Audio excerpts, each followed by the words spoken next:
أعوذ بالله من الشيطان الرجيم. بسم الله الرحمن الرحيم. الحمد لله الذي أنزل على عبده الكتاب ولم يجعل له عوجا قيما لينذر بأسا شديدا من لدنه ويبشر المؤمنين الذين يعملون الصالحات أن لهم أجرا حسنا ماكثين فيه أبدا وينذر الذين قالوا اتخذ الله ولدا ما لهم به من علم ولا لآبائهم كبرت كلمة تخرج من أفواههم إن يقولون إلا كذبا فلعلك باخع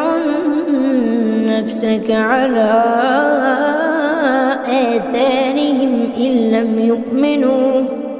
لم يؤمنوا بهذا الحديث أسفا إنا جعلنا ما على الأرض زينة لها لنبلوهم أيهم أحسن عملا وإنا لجاعلون ما عليها صعيدا جرزا أم حسبت أن أصحاب الكهف والرقيم كانوا من آياتنا عجبا إذ أوى الفتية إلى الكهف فقالوا ربنا آتنا من لدنك رحمة وهيئ لنا من أمرنا رشدا فضربنا على آذانهم في الكهف سنين عددا ثم بعثناهم لنعلم أي الحزبين أحصى لما لبثوا أمدا نحن نقص عليك نبأهم بالحق إنهم فتية آمنوا بربهم وزدناهم هدى وربطنا على قلوبهم إذ قاموا فقالوا ربنا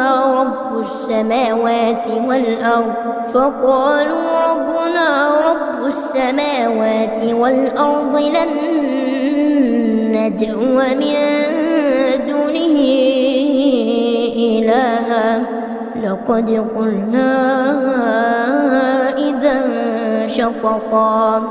هؤلاء قوم اتخذوا من دونه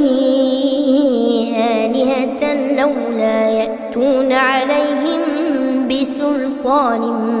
بين فمن أظلم ممن افترى على الله كذبا وإذ اعتزلتموهم وما يعبدون إلا الله فأووا إلى الكهف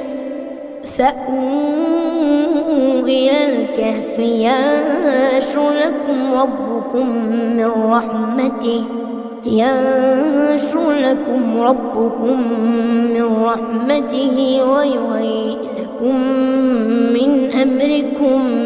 مرفقا وترى الشمس إذا طلعت تزاور عن كهفهم ذات اليمين وإذا غربت تقرضهم ذات الشمال وهم في فجوة منه ذلك من آيات الله من يهد الله فهو المهتد ومن يضلل فلن تجد له وليا مرشدا وتحسبهم أيقاظا وهم رقود ونقلبهم ذات اليمين وذات الشمال وكلبهم باسط ذراعيه بالوصيد لو اطلعت عليهم لوليت منهم فرارا ولملئت منهم رعبا وكذلك بعثناهم ليتساءلوا بينهم قال قائل منهم كم لبثتم قالوا لبثنا يوما أو بعض يوم قالوا ربكم أعلم بما لبثتم فابعثوا أحدكم بورقكم هذه إلى المدينة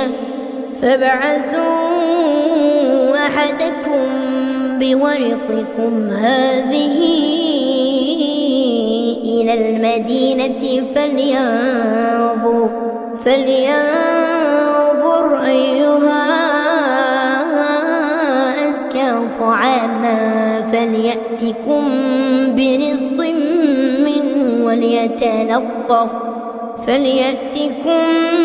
برزق منه وليتلطف ولا يشعرن بكم أحدا إنهم إن يظهروا عليكم يرجموكم أو يعيدوكم في ملتهم ولا تفلحوا إذا أبدا وكذلك أعثرنا عليهم ليعلموا أن وعد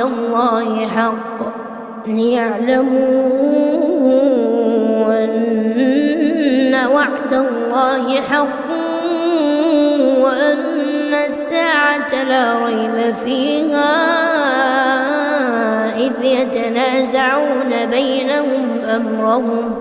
إذ يتنازعون بينهم أمرهم فقالوا ابنوا عليهم بنيانا ربهم أعلم بهم قال الذين غلبوا على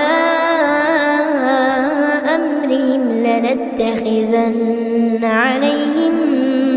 مسجدا سيقولون ثلاثة رابعهم كلبهم ويقولون خمسة سادسهم كلبهم رجما بالغيب ويقولون سبعة وثامنهم كلبهم قل ربي أعلم بعدتهم ما يعلمهم إلا قليل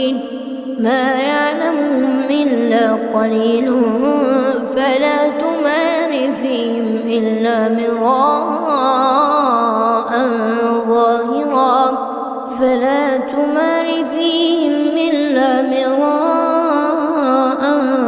ظاهرا ولا تستفت فيهم منهم أحدا ولا تقولن لشيء إني فاعل ذلك غدا إلا أن يشاء الله واذكر ربك إذا نسيت وقل عسى أن يهديني ربي لأقرب من هذا رشدا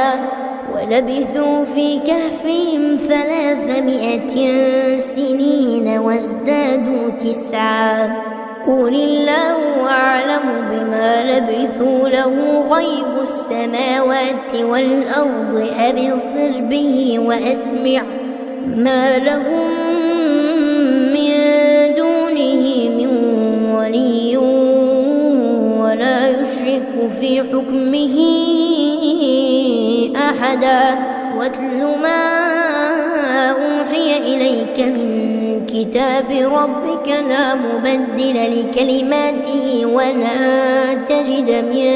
دونه ملتحدا واصبر نفسك مع الذين يدعون ربهم بالغداة والعشي يريدون وجهه ولا تعد عيناك عنهم تريد زينة الحياة الدنيا ولا تطع من أغفلنا قلبه عن ذكرنا واتبع هواه وكان أمره فرطا. وقل الحق من ربكم فمن شاء فليؤمن ومن شاء فليكفر. إنا أعتدنا للظالمين نارا أحاط بهم سرادقها وإن يستغيثوا يغاثوا بماء كالمهل يشوي الوجوه بئس الشراب وساءت مرتفقا. إن الذين آمنوا وعملوا الصالحات إنا لا نضيع أجر من أحسن عملا. أولئك لهم جنات عدن تجري من تحتهم الأنهار يحلون فيها من أساور من ذهب ويلبسون ثيابا خضرا من سندس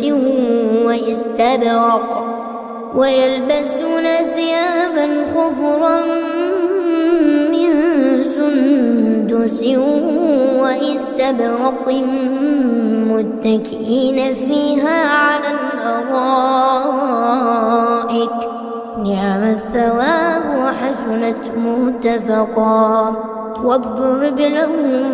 مثل الرجلين جعلنا لأحدهما جنتين من أعناب وحففناهما بنخل وجعلنا بينهما زرعا. كلتا الجنتين آتت أكلها ولم تظلم منه شيئا وفجرنا خلالهما نهرا. وكان له ثمر فقال لصاحبه وهو يحاوره أنا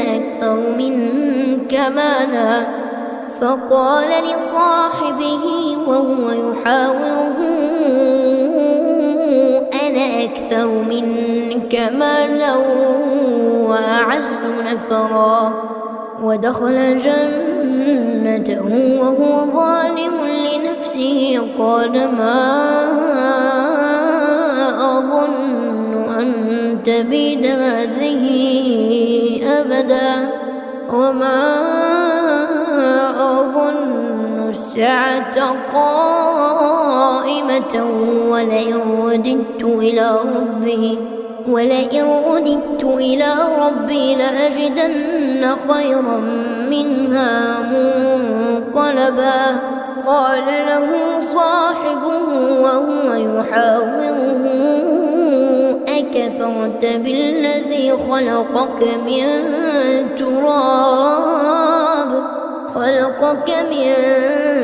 تراب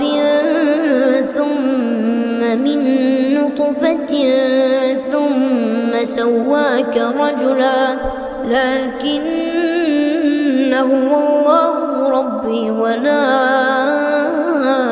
أشرك بربي أحدا. ولولا إذ دخلت جنتك قلت ما شاء الله لا قوة إلا بالله إن ترني أنا أقل منك مالا وولدا فعسى ربي أن يؤتيني خيرا من جنتك ويرسل عليها حسبانا من السماء فتصبح صعيدا زلقا أو يصبح ماؤها غورا فلن تستطيع له طلبا. وأحيط بثمره فأصبح يقلب كفيه على ما أنفق فيها وهي خاوية على عروشها ويقول يا ليتني لم أشرك بربي أحدا ولم تكن له فئة ينصرونه من دون الله وما كان منتصرا هنالك الولاية لله الحق هو خير ثوابا وخير عقبا واضرب لهم مثل الحياة الدنيا كماء أنزلناه من السماء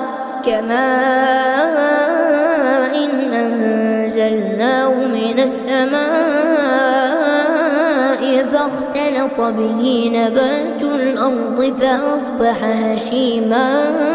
تذروه الرياح وكان الله على كل شيء مقتدرا المال والبنون زينة الحياة الدنيا والباقيات الصالحات خير عند ربك ثوابا وخير أملا ويوم نسير الجبال وترى الأرض بارزة وحشرناهم فلم نغادر منهم أحدا وعرضوا على ربك صفا لقد جئتمونا كما خلقناكم أول مرة بل زعمتم أن لن نجعل لكم موعدا ووضع الكتاب فترى المجرمين مشفقين مما فيه ويقولون يا ويلتنا ما لهذا الكتاب لا يغادر صغيرة ولا كبيرة إلا أحصاها ووجدوا ما عملوا حاضرا ولا يظلم ربك أحدا وإذ قلنا للملائكة اسجدوا لآدم فسجدوا إلا إبليس كان من الجن ففسق عن أمر ربه أفتتخذونه وذريته أولياء من دوني وهم لكم عدو بئس للظالمين بدلا ما أشهدتهم خلق السماوات والأرض ولا خلق أنفسهم وما كنت متخذ المضلين عضدا ويوم يقول نادوا شركائي الذين زعمتم فدعوهم فلم يستجيبوا لهم وجعلنا بينهم موبقا ورأى المجرمون النار فظنوا أنهم مواقعوها ولم يجدوا عنها مصرفا ولقد صرفنا في هذا القرآن للناس من كل مثل وكان الإنسان أكثر شيء جدلا وما منع الناس أن يؤمنوا إذ جاءهم الهدى ويستغفروا ربهم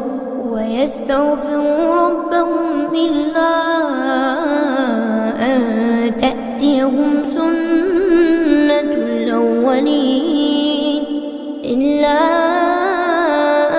أن تأتيهم سنة الأولين أو يأتيهم العذاب قبلا وما نرسل المرسلين إلا مبشرين ومنذرين ويجادل الذين كفروا بالباطل ليدحضوا به الحق واتخذوا آياتي وما أنذروا هزوا ومن أظلم ممن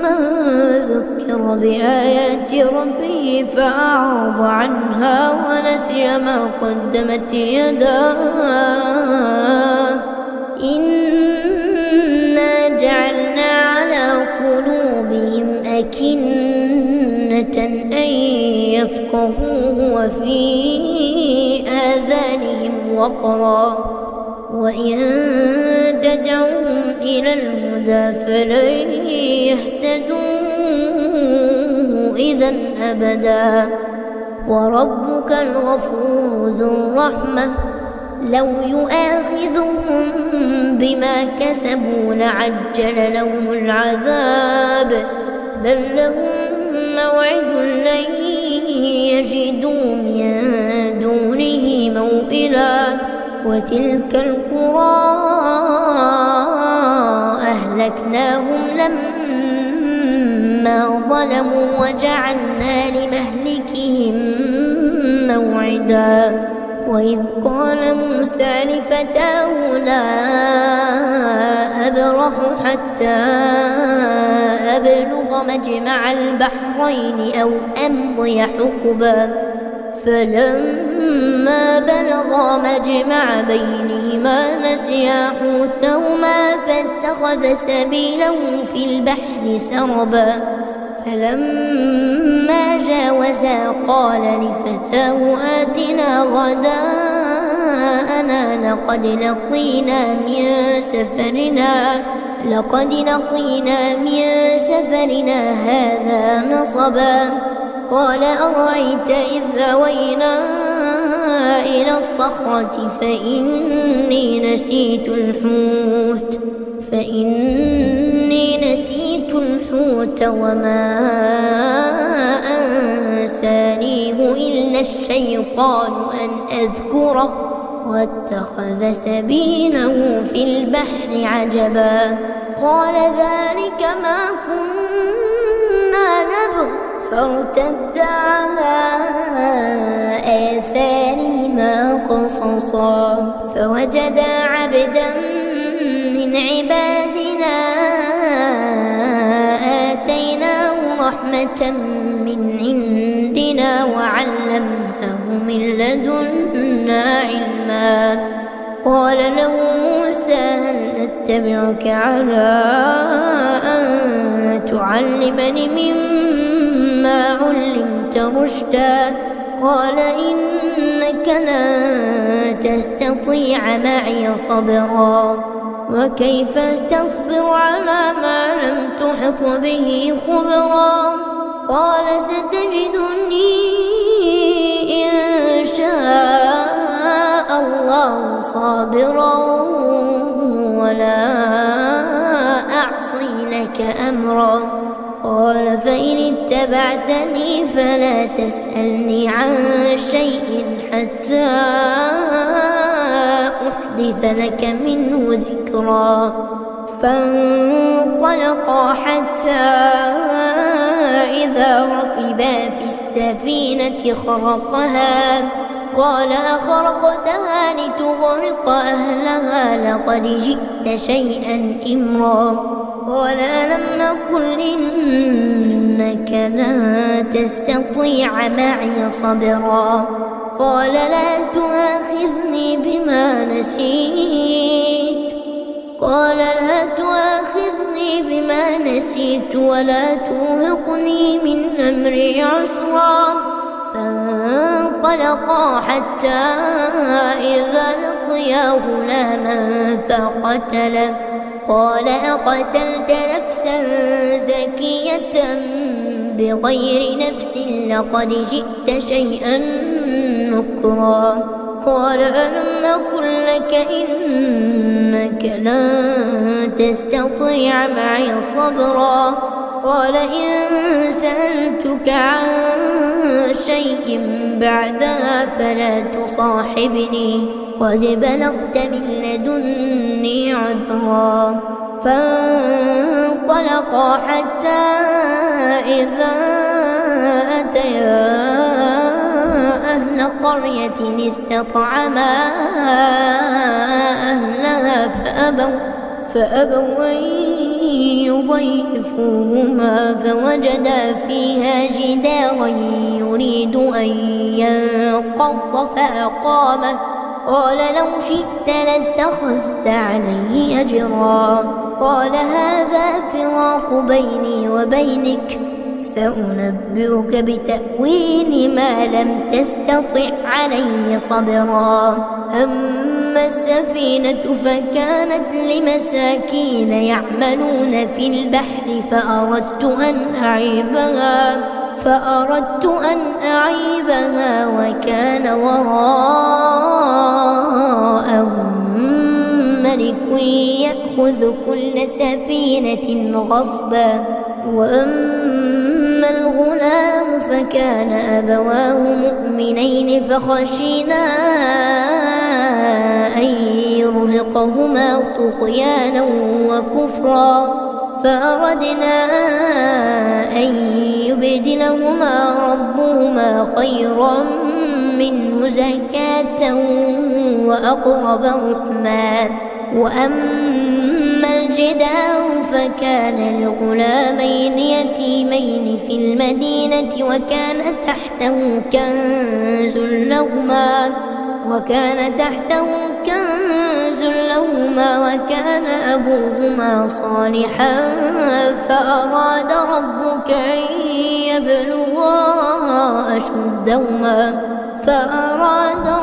أن يبلغا أشدهما ويستخرجا كنزهما رحمة من ربك وما فعلته عن أمري ذلك تأويل ما لم تسطع عليه صبرا ويسألونك عن ذي القرنين قل سأتلو عليكم منه ذكرا إنا مكنا له في الأرض وآتيناه من كل شيء سببا فأتبع سببا حتى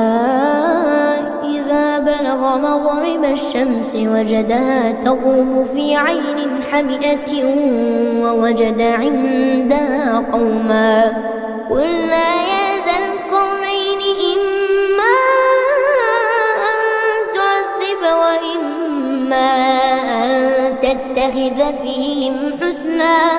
قال أما من ظلم فسوف نعذبه ثم يرد إلى ربه فيعذبه عذابا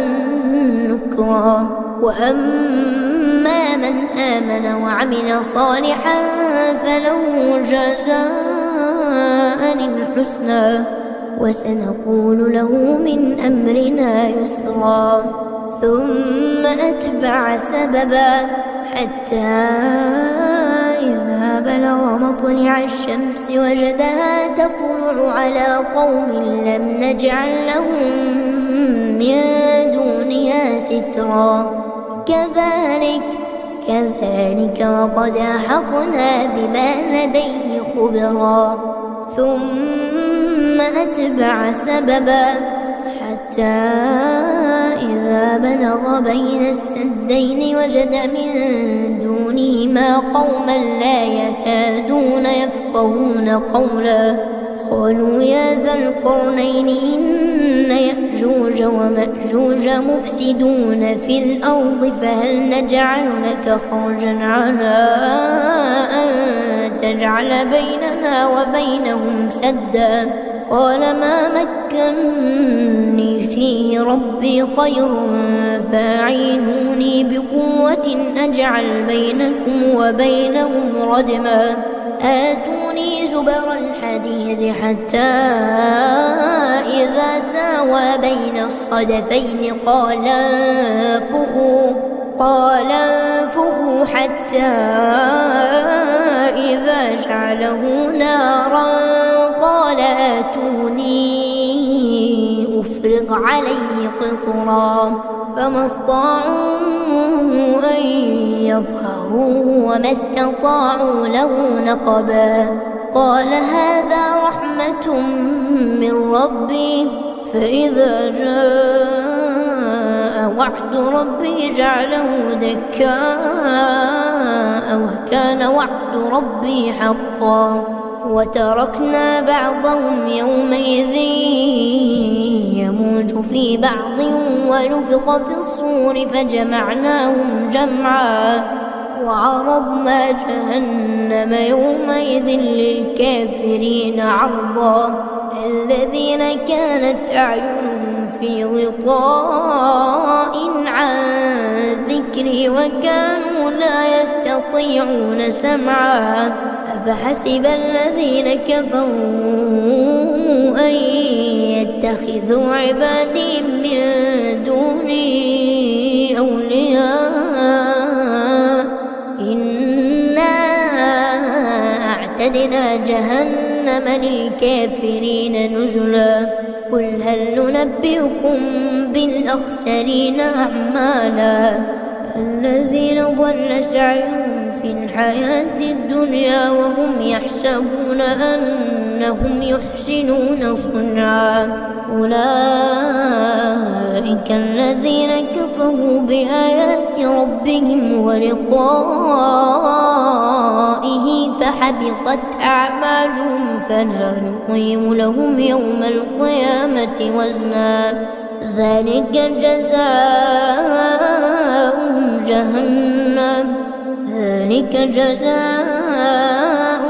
جهنم بما كفروا واتخذوا آياتي ورسلي هزوا إن الذين آمنوا وعملوا الصالحات كانت لهم جنات الفردوس نزلا خالدين فيها لا يبغون عنها حولا قل لو كان البحر مدادا لكلمات ربي لنفد البحر قبل أن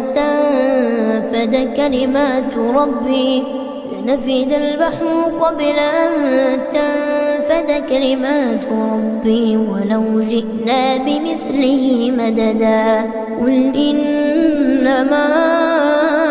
أنا بشر مثلكم يوحى إلي أنما إلهكم إله واحد فمن كان يرجو لقاء ربه فليعمل عملا صالحا ولا يشرك بعبادة ربه أحدا.